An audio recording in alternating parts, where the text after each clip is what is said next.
چرا کارگردان دستور توقف زن روز رو صادر کرد؟ آیا واقعا پدرام از برنامه فرار کرده؟ و چرا شرکت کنندگان یکی یکی قبل از رسیدن به فینال از این ریالیتی شوی پرحاشیه فرار میکنن؟ اگر شما هم از دنبال کنندگان پر و پا قرص زن روز هستید آماده باشید، چون قراره پشت پرده هایی رو بشنوید که تا حالا رسمی اعلام نشده. اما قبل از اینکه بریم سراغ اصل ماجرا، اگر این موضوعات برات جذابه همین الان کانال رو سابسکرایب کن و زنگوله رو بزن تا هیچ کدوم از ویدیوهای بعدی رو از دست ندی. وقتی فصل دوم زن روز شروع شد همه تصور می‌کردن با یک رقابت طولانی و مهیج طرفن. خود شیرین مقدم وعده داده بود که این فصل دقیقاً 60 قسمته. مخاطب هم خیالش راحت بود که ماها سرگرمی جذابی رو در پیش داره. اما ناگهان همه چیز خراب شد. توقف زن روز، فینال زودرس و شایعاتی که از پشت صحنه سر در می آوردن. اولین حرف قطعی رو شمیم گفت. او گفت عوامل برنامه وسطای داستان تصمیم گرفتن کار رو فینال اعلام کنن. پخش تا قسمت 37 قطعیه، اما بعدش هیچ خبری نیست. اطلاعات جدید هم نشون میده که تیم تولید پیش از قسمت 38 ضبط رو رها کرد و داستان رو در نهایت در 40 قسمت جمع و جور کردن. اما چرا؟ دستور کی بود؟ کارگردان؟ و همین سوال اصلی بین همه پخش شد که چرا یه پروژه عظیم باید اینقدر ناگهانی متوقف بشه؟ یکی از جدی‌ترین فرضیه ها پشت پرده مالی و تجاری زن روز بود که به بحران خورده. کمپانی هایی مثل مدیاپیم که حامی این جور ریالیتی شوها و سریال های ترکی هستند، این مدت از افت شدید بازدید ضربه خوردن. وقتی مخاطب کمتر میشه، هزینه تولید بالا میره و ادامه دادن یعنی ضرر بیشتر. حتی مدل تولید هم تغییر کرد. برخلاف فصل اول که شرکت کننده خودشون لباس میدوختن، در فصل جدید همه چی رفت سمت خرید از برندهای گرون قیمت. اما نتیجه کیفیت ناموفق به اضافه نارضایتی مخاطب بود.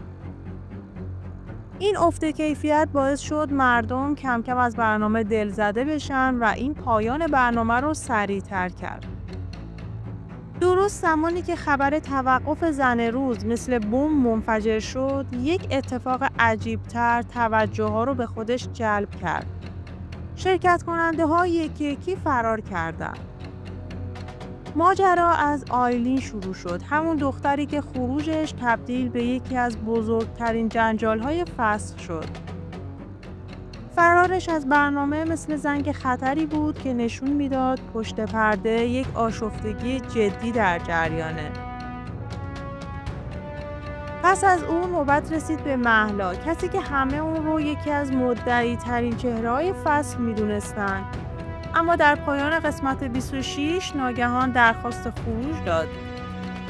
گفته میشه درگیری تند او با فریها در قسمت 27 چنان فضا رو متشنج کرد که مهلا ترجیح داد عطای مسابقه رو به لقای اون ببخشه.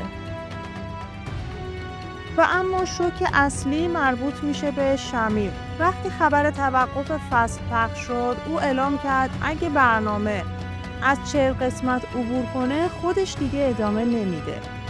یعنی حتی اگه توقفم رخ نمیداد، رقابت بدون چهره‌های اصلی قطعاً فرو میپاشید.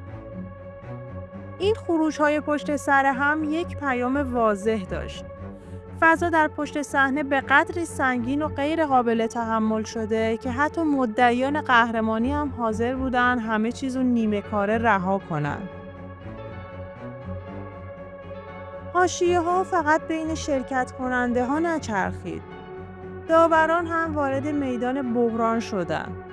در قسمت‌های اخیر وقتی آزاده به استایل عطیه انتقاد تندی وارد کرد، مخاطبان فضای مجازی به شدت به او حمله کردند. آزاده که زیر فشار افکار عمومی مونده بود در دفاع از خودش گفت این برنامه فقط سرگرمیه، اصلا داستان نداره. همین جمله کافی بود تا اعتبار داوری زیر سوال بره. اما ضربه اصلی رو پدرام علیزاده زد. در قسمت 27 وقتی استایل های بی ربط و خارج از کانسپت ارائه شد، او رسما عصبی و خسته شد. گفت دیگه رمقی برای تحمل این وضعیت نداره و اگه فصل 3 ساخته بشه او در اون حضور نخواهد داشت.